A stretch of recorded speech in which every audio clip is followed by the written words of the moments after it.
Hola a todos, este es el canal Maldad Humana y aquí hablaremos sobre la vida de los asesinos más crueles. Hoy narraré la historia de Francisco Guerrero Pérez, el chalequetero. Empezamos. Francisco Guerrero Pérez, el chalequetero, fue el primer asesino en serie del cual se tuvo registro en México, aunque no fue el primer asesino serial mexicano. Este título le corresponde a Felipe Espinosa, quien residía en Estados Unidos. Mató en la Ciudad de México alrededor de 20 mujeres dedicadas a la prostitución durante 1880 y 1888, y una última, una anciana no prostituta, aunque hay fuentes que manejan que sí lo era, en 1908. Su periodo de actividad concordó con el de Jack el Destripador, por lo que algunos autores de su época y actuales lo han llegado a comparar con él. También fue nombrado por la prensa de la época como el Barbazul mexicano, o el Destripador mexicano, o del Río Consulado, o el degollador del Río Consulado. Guerrero era un asesino organizado, misionero motivado por el odio y sedentario. Francisco Guerrero nació en el seno de una familia pobre en alguna parte del Bajío en 1840. Fue el 11º hijo. Su infancia estuvo marcada por la pobreza, los abusos de su madre, golpeadora y asfixiante, y la ausencia de su padre. En 1862, a la edad de 22 años, emigra a la Ciudad de México, donde comienza a laborar como zapatero. Guerrero jamás tuvo reparo en tratar de ocultar su misoginia y ni siquiera sus asesinatos, aún así estando casado. Procreó 4 hijos con su esposa, llamada María, y otros más extramaritales. Tuvo muchas amantes, las cuales de hecho llegaron a mantenerlo. Llegó a tener todo un harén de meretrices a su servicio. Se cree que pudo ejercer como proxeneta. En varias ocasiones se cuenta que se le pudo ver alardeando de sus crímenes. En su barrio, Guerrero vivía en la colonia de Peralvillo. Todos sabían lo que hacía, pero nadie lo denunciaba por miedo. Paradójicamente, Guerrero se declaraba católico devoto de la Virgen de Guadalupe y contaba orgulloso haber sido en su infancia sacristán.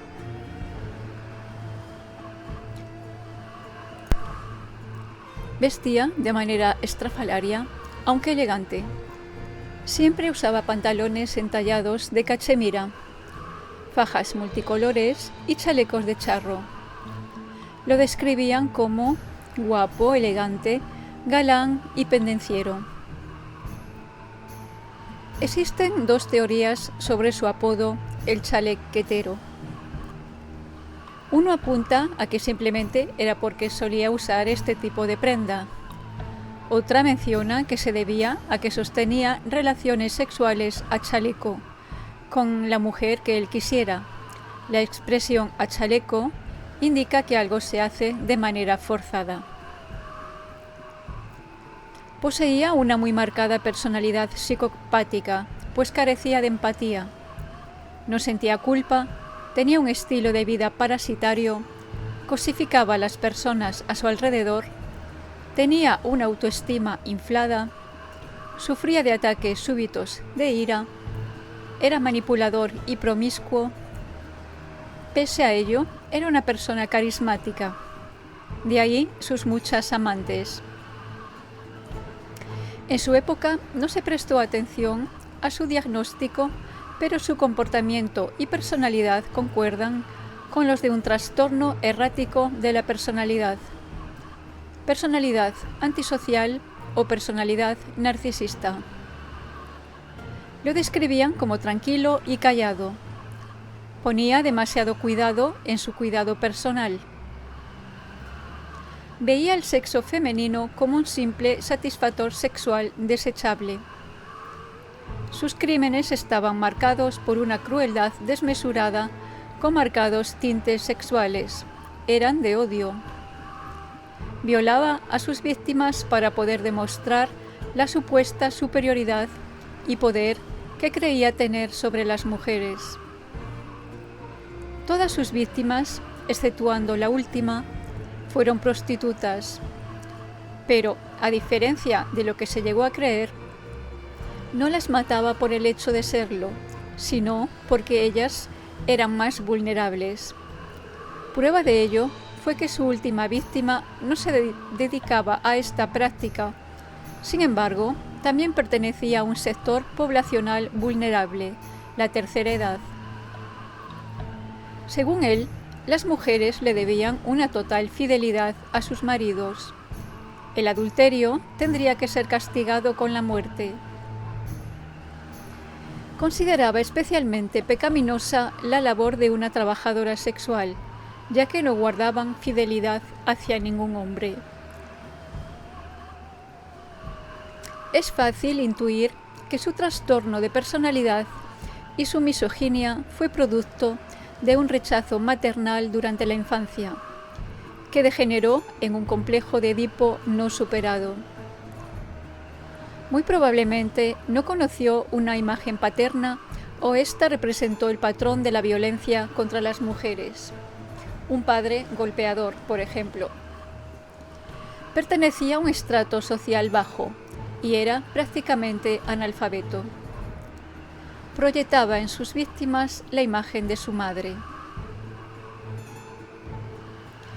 Con la base de las teorías de Cesare Lombroso, vigentes para la criminología de la época, los detectives idearon un perfil del asesino. Lo clasificaron como un criminal nato. Según Lombroso, los criminales natos eran individuos que habían nacido en un estrato social bajo y pertenecían a una determinada etnia. Era producto de un proceso involutivo en donde, a través de las generaciones, expuestas a un medio determinado, sus antepasados fueron alejándose de la condición humana hasta culminar en ellos. Estos habían degenerado hasta asemejarse a animales y lo retrataban como un hombre perteneciente a un estrato social bajo, analfabeto, con evidentes muestras de decadencia social, como un arreglo personal muy deficiente y malos modos, y un nivel de inteligencia subnormal. Físicamente tendría tez morena, ascendencia mestiza o indígena, robusto y rasgos toscos, marcadamente masculinos, casi simiescos.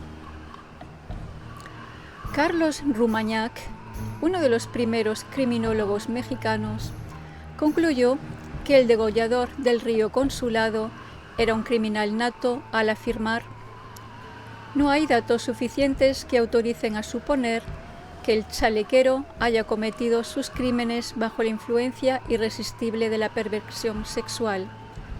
No los ha cometido bajo la influencia de una obsesión morbosa.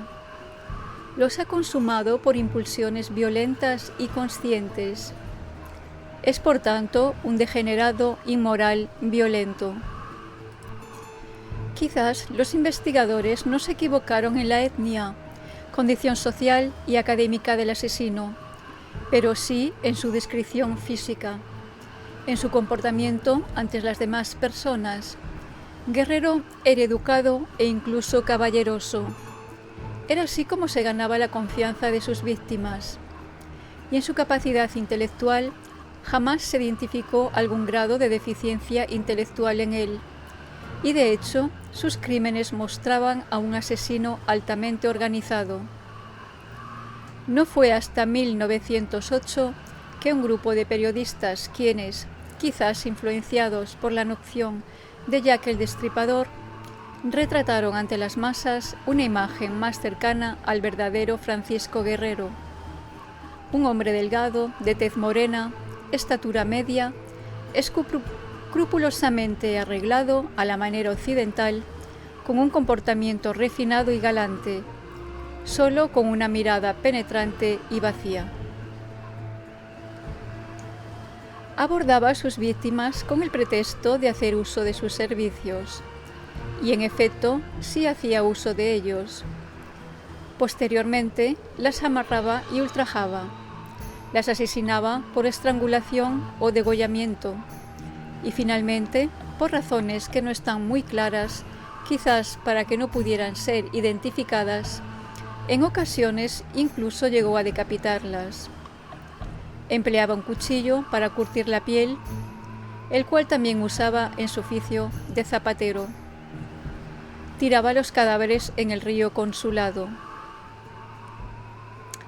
Un hecho curioso fue que la vida delictiva de Francisco Guerrero concordó con la del famoso Jack el Destripador. Al igual, sus crímenes tuvieron varios elementos en común. En 1888, cuando la prensa mexicana publicó la noticia de los asesinatos de Jack el Destripador, los titulares anunciaban: «Hay un chalequero inglés».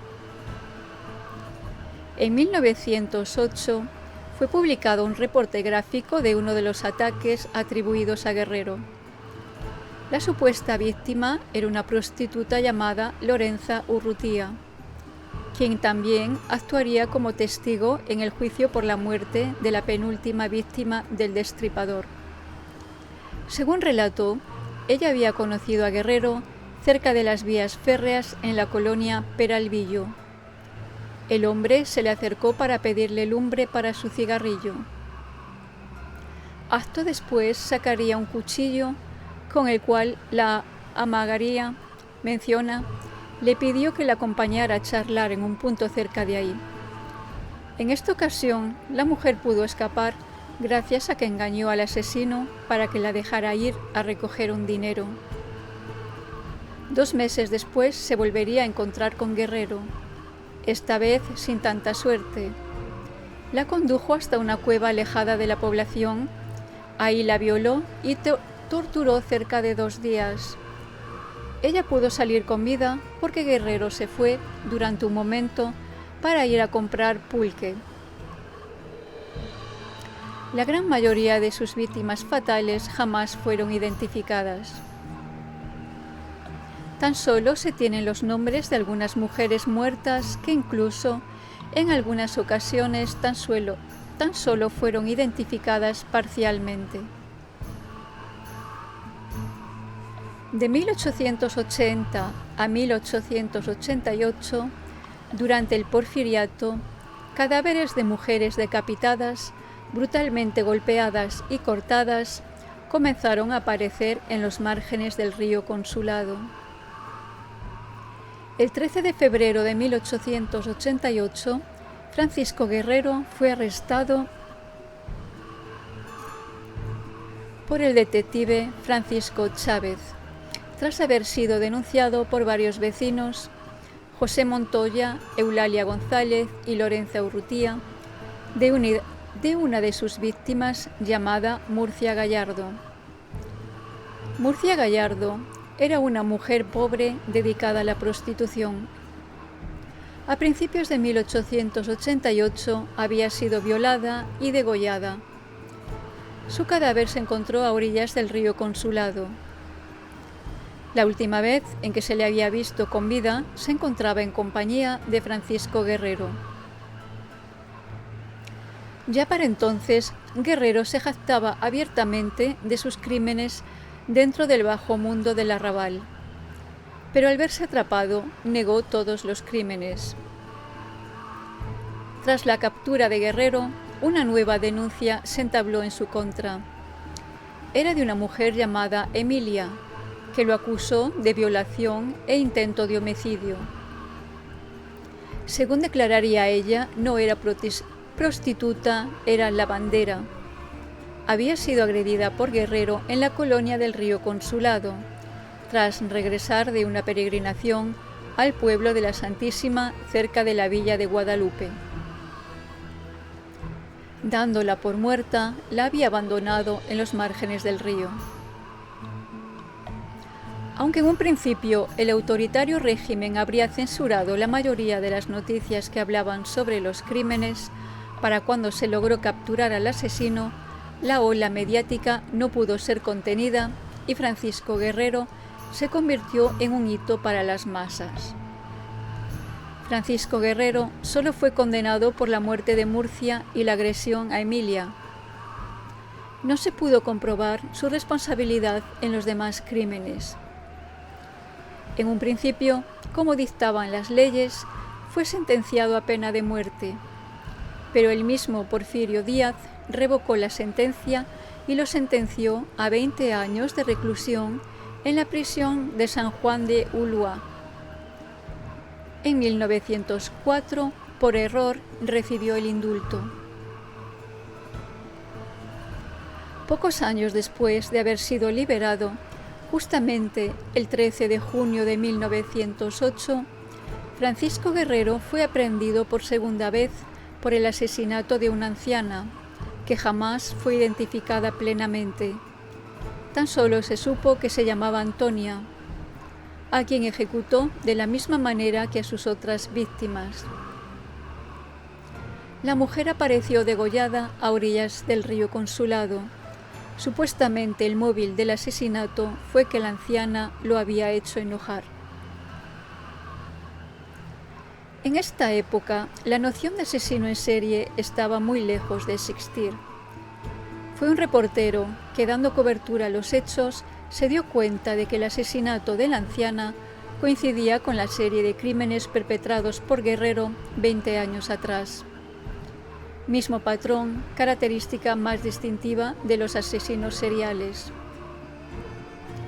Fue detenido a una corta distancia del sitio del crimen, todavía con las manos ensangrentadas.